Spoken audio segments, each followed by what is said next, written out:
सत्संग की महिमा। एक बार देवर्षि नारद भगवान विष्णु के पास गए और प्रणाम करते हुए बोले, भगवान, मुझे सत्संग की महिमा सुनाइए।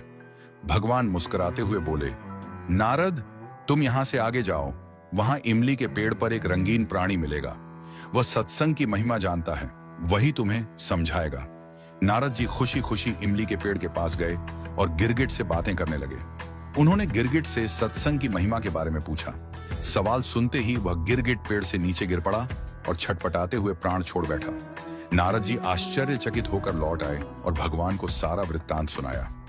भगवान मुस्कुराते हुए बोले, इस बार तुम नगर के उस धनवान के घर जाओ और वहां जो तोता पिंजरे में दिखेगा, उसी से सत्संग की महिमा पूछ लेना। नारद जी क्षण भर में वहां पहुंच गए।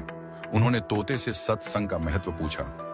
थोड़ी देर बाद ही तोते की आंखें बंद हो गईं और उसके भी प्राण पखेरु उड़ गए। इस बार तो नारद जी भी घबरा गए और दौड़कर भगवान के पास पहुंचे। नारद जी ने कहा, भगवान, यह क्या लीला है? क्या सत्संग का नाम सुनकर मरना ही सत्संग की महिमा है? भगवान हंसते हुए बोले, यह बात भी तुम्हें जल्द ही समझ आ जाएगी। इस बार तुम नगर के राजा के महल में जाओ और उसके नवजात पुत्र से अपना प्रश्न पूछो।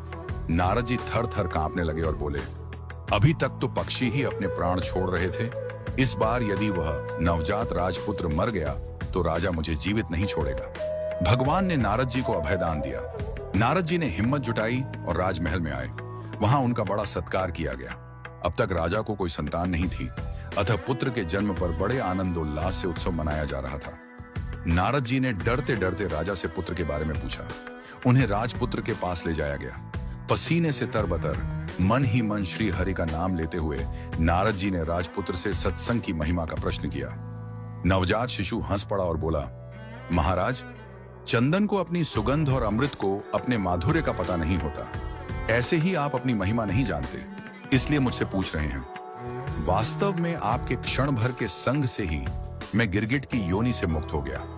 आपके दर्शन मात्र से तोते की क्षुद्र योनि से मुक्त होकर इस मनुष्य जन्म को पा सका। आपके साथ थोड़े से समय के सत्संग से मेरी कितनी ही योनियां कट गईं और मैं सीधे मानव तन में ही नहीं पहुंचा, अपितु राजपुत्र भी बना। यह सत्संग का ही अद्भुत प्रभाव है। हे देव, अब मुझे आशीर्वाद दें कि मैं मनुष्य जन्म के परम लक्ष्य को पा सकूं। और बालक ने भगवान का नाम जपा, ओम नमो भगवते वासुदेवाय। भगवान विष्णु दूर वैकुंठ में मुस्कुरा रहे थे। उनकी मुस्कान में यह संदेश छिपा था, जितना समय तुम भगवान और भक्तों की संगति में बिताओगे, उतना ही जल्दी तुम्हारे भीतर का अंधकार मिटेगा। सत्संग वह